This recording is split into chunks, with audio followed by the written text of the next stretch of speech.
ሰላም ተናስተን እንዴት አላችሁ? መለኔ ከዲጂታል ቴክ ኤንድ ኤጁኬሽን ዩቲዩብ ቻናል ዛሬ አንድ ቴክኖሎጂ ላስተዋወቃችሁና በተግባር አጠቃቀሙን ላሳያችሁ ነው የመጣሁት። በነገራችን ላይ በዚህ ዩቲዩብ ቻናል የተለያዩ ዲጂታል ለርኒንግን የተመለከቱ ፕላትፎርሞችን በተግባር የምናይበት አተገባበራቸውን የምንማማርበት ዩቲዩብ ቻናል ነው። ስለዚህ ቻናሉን ሰብስክራይብ አድርጋችሁ እንድትጀምሩ እየጠየቅ እንግዲህ ዛሬ የምናየው ካሁት በተለያየ የክፍል ደረጃ ለሚያስተምሩ መምህራን በጣም ጠቃሚ የሆነ ፕላትፎርም ነው። ስለዚህ ተማሪዎችን አሳታፊ ለማድረግ ተማሪዎችን ለመመዘን እና ግንዛቤያቸውን እንዲጨምር ለማድረግ አንዱ የመማር ማስተማሪያ ፕላትፎርም ነው። ለትምህርት ብቻም ሳይሆን በተለያዩ ሴክተሮች ለሚሰሩ ሙያተኞች ሰራተኞቻቸውን ለማበረታታት፣ ለማንቃት፣ ለመመዘን እና ግንዛቤ ለማስጨበጥ ሊጠቀሙበት የሚገባ ቴክኖሎጂ ነው። እሱን ቴክኖሎጂ እናያለን። ዛሬ በክፍል አንድ ካሁት ለምንና እንዴት እንጠቀማለን የሚለውን የምናይ ይሆናል። በቀጣይ በክፍል ሁለት መምህራን ካሁትን አዘጋጅተው ራሳቸው ክፍል ውስጥ ከክፍል ውጭ እንዴት መጠቀም እንደሚችሉ የምናይ ይሆናል በክፍል ሁለት። ስለዚህ ቻናሉን ሰብስክራይብ አድርጋችሁ እንድትጀምሩ እንጠይቃለን።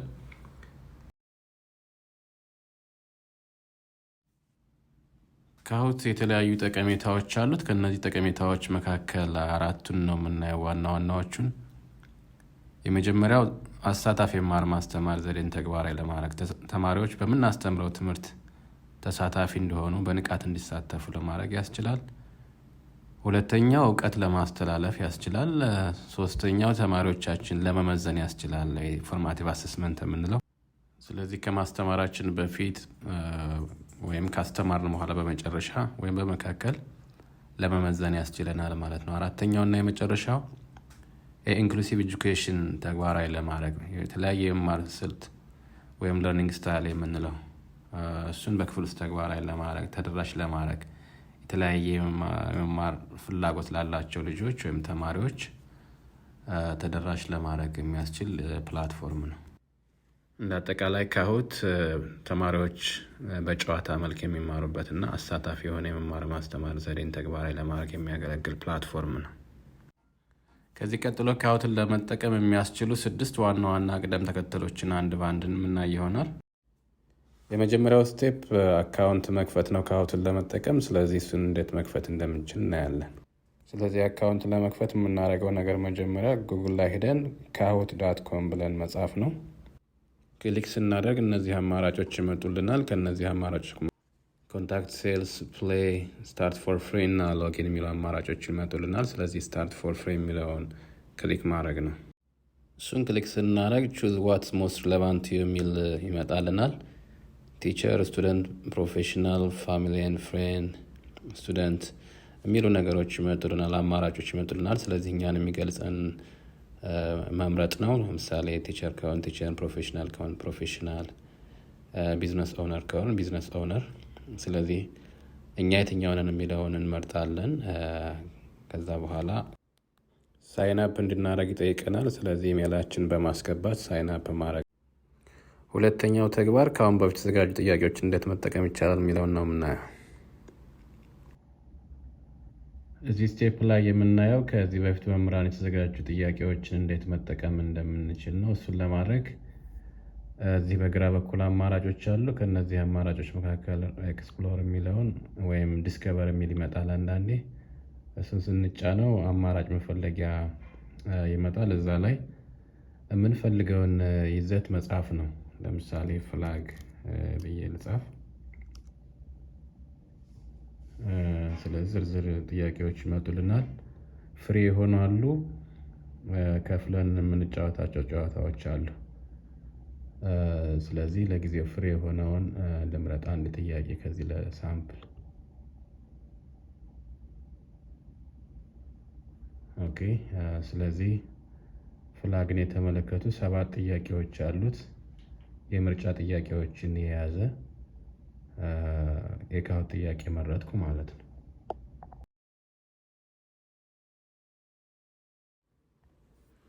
ፕሌይ ሆስት የሚለውን ያው ክሊክ እንዳደረግን ስታርት በተን ይመጣል። ከዛ ጀነሬት ማድረግ ይጀምራል።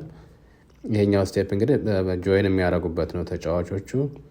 ጆይን ለማድረግ በኪዋር ኮድ ወይም በጌም ፒን ይሰጣል፣ ጀነሬት ያደርጋል።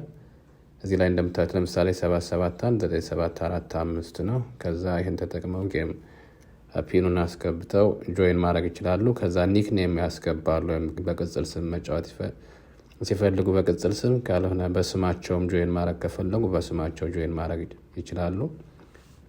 አሁን እንደምታዩት ለሳምፕል ጆይን እያደረጉ ነው። አንድ ተማሪ ለምሳሌ አንድ ተጫዋች ጆይን አድርጓል፣ 2 ሆኑ። እታች ያሳየናል ቁጥሩ ምን ያክል ተማሪዎች ጆይን እንዳደረጉ። ስለዚህ እሱን እንደጨረስ ሁሉም ተሳታፊዎች ጆይን አድርገው መጨረሳቸውን ካረጋገጥን በኋላ በቀጥታ ጌሙን ስታርት ማድረግ እንችላለን፣ መጀመር እንችላለን። ይሄኛው 5ኛው ስቴፕ ነው። እንግዲህ ጨዋታ በቀጥታ የሚጀምርበት ስቴፕ ነው። ስለዚህ ጨዋታ ሲጀምር ስንት ጥያቄዎች እንዳሉ ያሳየናል። ከላይ ስንት ጥያቄዎችን መጫወት እንዳለባቸው ያሳያል። ለምሳሌ ይሄ የምርጫ ጥያቄ ነው። 4 አማራጮች ያሉት የምርጫ ጥያቄ ነው። ተጫዋቾች ሲመልሱ ማን ትክክለኛውን መልስ እንዳገኘ፣ ስንት ተጫዋቾች ትክክለኛውን መልስ እንዳገኙ፣ ስንት ተጫዋቾች ደግሞ የትኛውን እንደመረጡና ስህተት እንደሆኑ ያሳየናል። ግራፍ ይሰራል፣ በግራፍ ያስቀምጥልናል።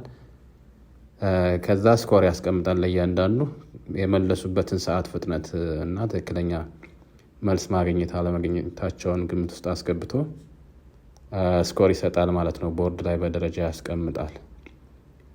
ለምሳሌ 10 ተጫዋቾች ካሉ መጀመሪያው ቦርድ ላይ ከ1 እስከ 5 ያስቀምጣል። መጨረሻ ላይ ቶፕ 3 አቺቨርስ ብሎ ያስቀምጥልናል ማለት ነው። እሱን ወደ መጨረሻ ስንደርስ እናየዋለን። ስለዚህ በዛ መሰረት ጨዋታውን እንደዛ እያደረግን እናስቀጥላለን።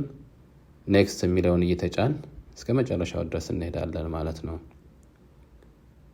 ስኪፕ ማድረግ ከፈለግንም ስኪፕ ማድረግ እንችላለን። እዚህ ላይ ለምሳሌ ያን ያክል ጠቃሚ አይደለም ብለን የምናስብ ከሆነ ጥያቄው ወይም በጣም ይከብዳችኋል ብለን የምናስብ ከሆነ ስኪፕ ማድረግ እንችላለን ማለት ነው።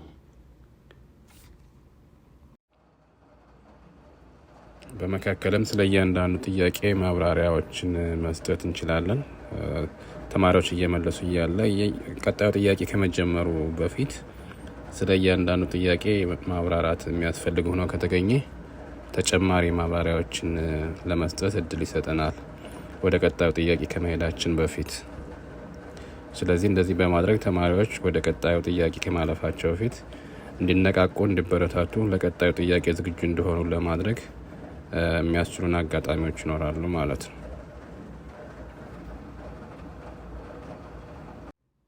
በመጨረሻም ጨዋታው እንዳለቀ ተጫዋቾችን በደረጃ ያስቀምጣል።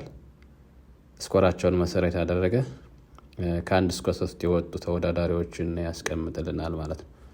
ይህን መሰረት አድርገው መምህራን ሪዋርድ መስጠት ይችላሉ፣ ማበረታቻ መስጠት ይችላሉ። የቃል ሊሆን ይችላል፣ የማቴሪያል ሊሆን ይችላል። ስለዚህ በዛ መሰረት ሪዋርድ እንዲሰጡ ያስችላቸዋል ማለት ነው። ተማሪዎቹም ይህን ሲደረግ የመነቃቃት ይፈጥርላቸዋል ተብሎ ስለሚታሰብ፣ ስለዚህ ጨዋታው እንዳለቀ ቶፕ 3 አቺቨሮችን ይመርጣል ማለት ነው። የመጨረሻው ስቴፕ እንግዲህ ሪቪው ሪዛልት ነው። እንግዲህ ይህን መሰረት አድርገው መምህራን ሪቪው ይሰራሉ ማለት ነው። ኢንዲቪዥዋል ስኮር ሊያዩ ይችላሉ። እያንዳንዱ ተማሪም ፐርፎርማንስ ስኮር ሊያዩ ይችላሉ። ወይም እያንዳንዱን ጥያቄ ምን ያክሉ ተማሪ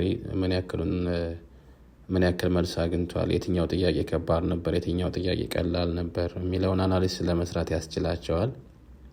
ያን መሰረት አድርጎ ደግሞ ኦቨርኦል ክላስ ፐርፎርማንስ